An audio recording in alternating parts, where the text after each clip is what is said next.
So what's your name? Ruby Rivera. And what school do you go to? I go to UCLA and I'm here representing Conciencia Libre. Okay, and so why do you think it's important to be involved in this movement? I think this movement is very important because the immigration issue in our country currently is a human rights issue.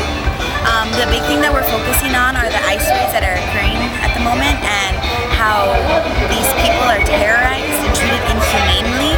It's not just a normal deportation. These people live in fear, live in the dark, and these are people who work, and these are also people who have families and are torn apart from their families. I mean, one of our fellow fasters' nephew was left by himself because his parents were taken away, and that's just something that needs to stop. And what we're doing here is we're fasting, and we're fasting until we get 1 million pledges.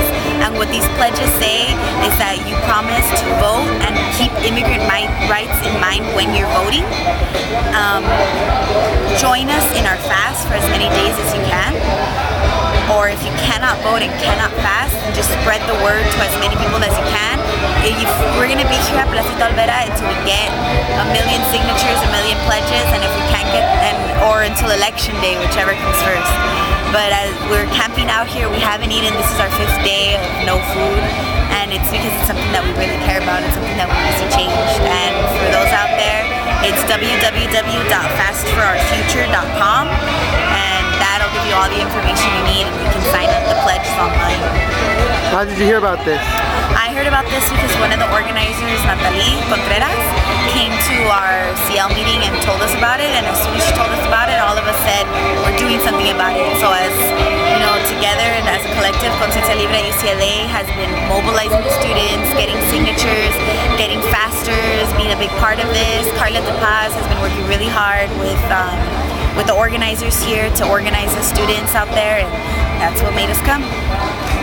Do you think this is important for not just people who are directly affected but for all college students or all people of the States? I think it's very important because, well, for me, I was raised to believe that equality, to believe in justice and equality and to fight for justice and equality. And although, personally myself, I was born here, my parents they came legally except for my mother, but they didn't, I guess you could say they didn't have some of these experiences, but I see from the people around me and I see how it affects my community. And as a member of my community, I feel that it is my duty, just like I would tell everyone else that as a member of the community of humanity, it is your duty to come and help and support, because this is a human rights issue and something has to be done. Do you think the politicians, with the election going on right now, that there's been enough coverage of human rights? Actually, that's a big problem, is that the 2 main candidates that everyone's looking at right now, Barack Obama and Senator McCain, haven't even touched the topic of immigration. It's something that they don't want to touch. And that's one of the reasons this is so important, because we're trying to say, hey, we're voting you into office, so look at what we care about. There's 1 million people here that have signed this pledge to vote, and to vote with immigrant rights in mind. So if you don't, shape up and deal with immigrant rights issues, then you're gonna lose your voters. And then once we elect someone into office, then these people are also gonna hold you accountable. What's important about this movement is that it's mobilizing the community. Our purpose, we don't have a specific bill that's trying to be passed. We don't have the candidate we're endorsing. There's nothing like that, which just makes the message kind of difficult for some people. But what it is reigniting the fire, waking the sleeping giant of our community, getting our community mobilized and working towards a better future. That's why this is a fast for our future, because we may not see direct results as soon as this fast is over.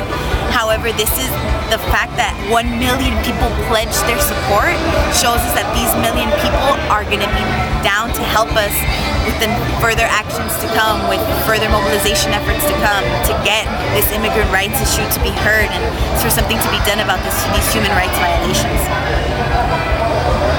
So how do you feel about the candidate? I mean, do you think that their past speaks for how they'll go into office?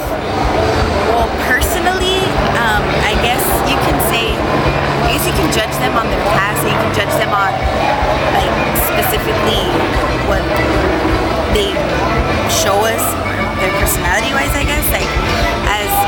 We as a group, we aren't endorsing any specific candidate, and that's something want to stress because I don't want people to freak out and be like, well, I don't want to support them because I don't support that candidate. But I think it's just, we need to get them to react. We need to get them to answer us.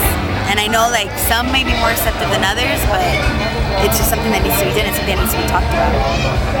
Okay, thank you.